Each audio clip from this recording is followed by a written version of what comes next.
So the eagle-eyed of you will notice that I'm not filming in my usual filming location. Despite that, the wallpaper consistently runs throughout this flat. Unfortunately, not my choice. I've been moved to the bedroom today because I've got the washing machine on, and it is going to somewhat disturb the sound quality if I was to do it in the main room. Having said that, the lighting isn't quite as good in here, so it means you get a less picture perfect view of my face. I decided, given the aesthetics of my face, probably that would be a benefit in either way. So here we are, and I'm discussing Deontay Wilder versus Gerald Washington in this particular video. First and foremost, I want to echo some of the sentiments from some of my other YouTube commentators. I watched Wingy's video on this fight earlier today, shout out to Wingy. I watched Hatman's coverage of the fight, shout out to Hatman. And I think both of those guys kind of agree that this is actually a better fight than the original opponent, Warits. Let me say, I wholeheartedly agree with those sentiments, and I actually think it's actually a far better fight than Warits. In terms of Gerald Washington, let me start by giving you my perspective on Gerald Washington. For you guys who haven't seen him, or for you guys who haven't seen much of him, Gerald Washington is not a Dominic Breazeale. He's not a David Price. He's not one of these big, stiff heavyweights who's immobile and robotic. I have Gerald Washington quite a bit ahead of those guys, actually, and I want to tell you why. If you look at Washington, he's exceptionally well muscled. I think he's high 17 stones, nearly 18 stone. He's 6'6", and you'd kind of have the impression that he would be a bit of a plodder, a bit of a a robotic fighter like a Dominic Breazeale or like a David Price. My personal perspective is that Gerald Washington is well above those guys. I watched his fight with Eddie Chambers. I watched his fight with Amir Mansour, which was actually scored a draw. But Gerald Washington, for me, has some real capabilities. I mean, on resume alone, I think the win over Eddie Chambers is strong. Eddie Chambers seems to be a divisive fighter. A lot of people really don't rate Eddie Chambers. I've always rated him quite highly in the heavyweight division. I've always thought he was a talented fighter, and Washington beat him fair and square. And that Mansour fight was controversial, but it really was what you liked in terms of the styles. But let me start by talking about Gerald Washington. For me, the way he approaches fights is almost more with a technician's mindset than a classic heavyweight puncher's mindset. For me, Gerald Washington is a guy who typically adopts a back foot approach to boxing. You see him gliding around the outside of the ring, circling, trying to fight on the back foot by throwing out a jab and looking to counterpunch. And he does really like to counterpunch, Gerald Washington. He is someone who, for my money, has underrated timing. You look at that Amir Mansour fight, I think within the first 10 seconds of the first round, you note that Mansour comes back and Gerald Washington catches him with a notable backhand punch. Washington, for me, has skills. He is not one of these immobile, stiff heavyweights. The guy has skills. He can move, he can circle around the ring, he has some defensive awareness, although we'll touch on that later on in the video. And yeah, he's someone who could potentially be a bit tricky, I think, in the heavyweight division. However, he's far from a complete article. I mentioned his defensive awareness, and what I mean by that is he's conscious about distance, and he's conscious about using his size to create gaps and create space. He's relatively square on, and he carries his hands low and wide, and that is not a good combination in boxing. You don't really want low hands, you don't really want wide hands, especially if you're square on.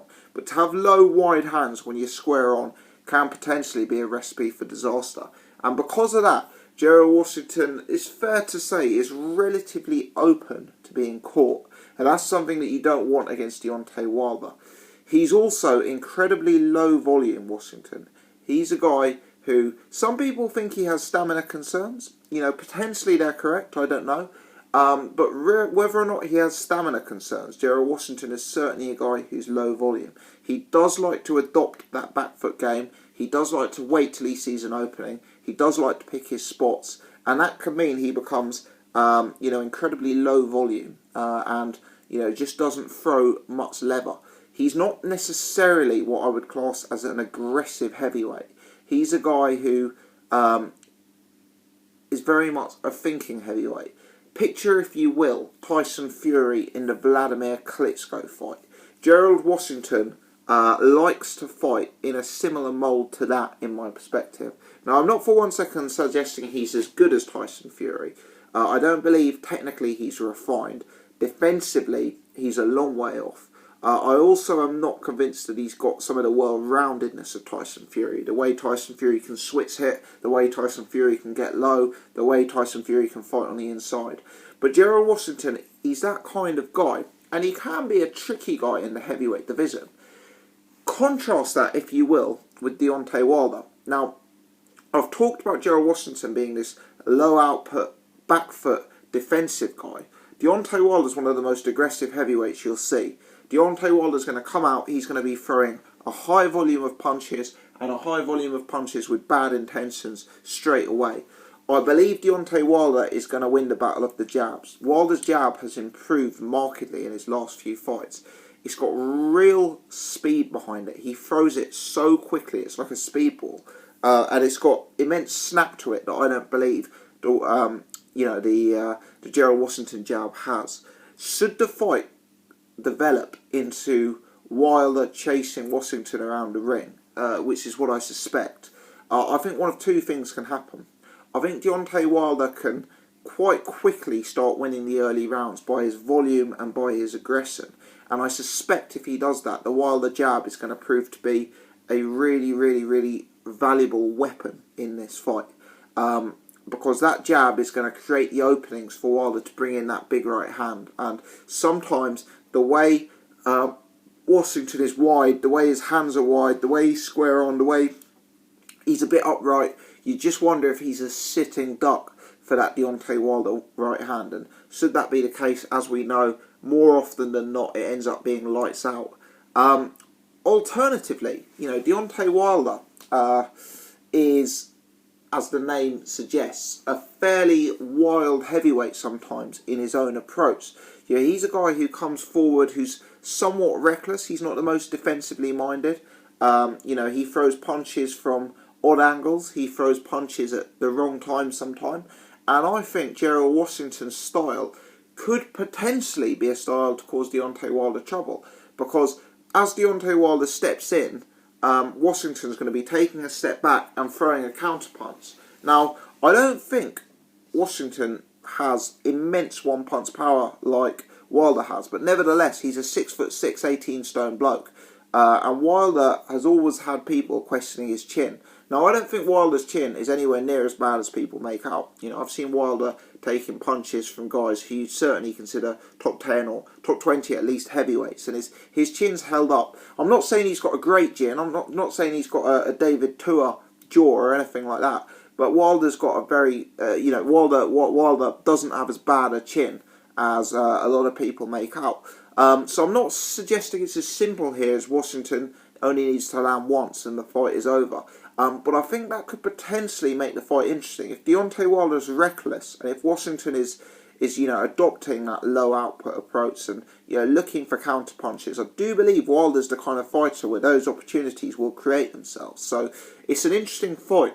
For me, it's actually a more interesting fight than the Warriors fight, substantially so. You have to make Wilder an immense favourite. You really do. Wilder, for me, is the faster guy, the more athletic guy, the guy with the better experience, the guy with the more power. But in Washington versus Wilder, both guys are fighting something that I don't believe they've actually fought before in the professional ring. I believe most of these guys' victories come with them fighting smaller opponents, and now you've got two big guys in there. So I think that's a different dynamic. I suspect Wilder will be the one bringing the pace, bringing the heat. I suspect Wilder will be picking up early rounds behind his jab.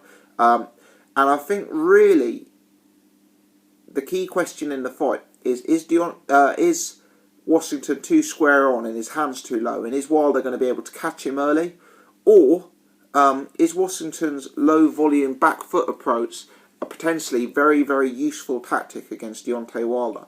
And can Deontay Wilder be susceptible for getting countered?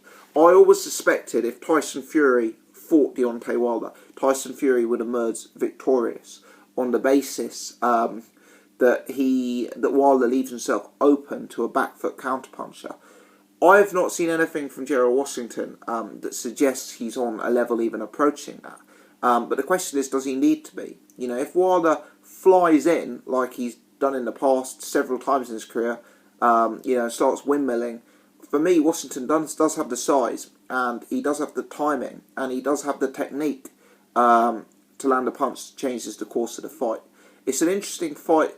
I suspect, unfortunately, that Wilder will make easy work of this. And the reason I say unfortunately is I suspect this probably won't develop into a competitive fight, because my particular thinking is that Washington's going to be too negative and Wilder's going to be able to open him up too easily and land that right hand. And I think when that right hand lands, people get knocked out. So I suspect Deontay Wilder wins the fight. I give him something like an 80 to 85% chance. I make him a substantial favourite. But Washington has a puncher's chance. And I think stylistically he has a chance of getting the knockout. You know, I don't think he's necessarily going to beat Deontay Wilder on points. I think Wilder's athleticism and volume is simply going to be too high. But I think the style Washington brings means that he's actually got a higher probability of winning by knockout than the classic heavyweight puncher's chance. That's my thoughts anyway. Let me know your perspective in the comments section below. How do you see this fight going? Are you pleased it's been made? If you've enjoyed the content, please take the time to click the like button and support the channel. If you're new, or if you haven't done so before, please subscribe. Many thanks indeed for tuning in.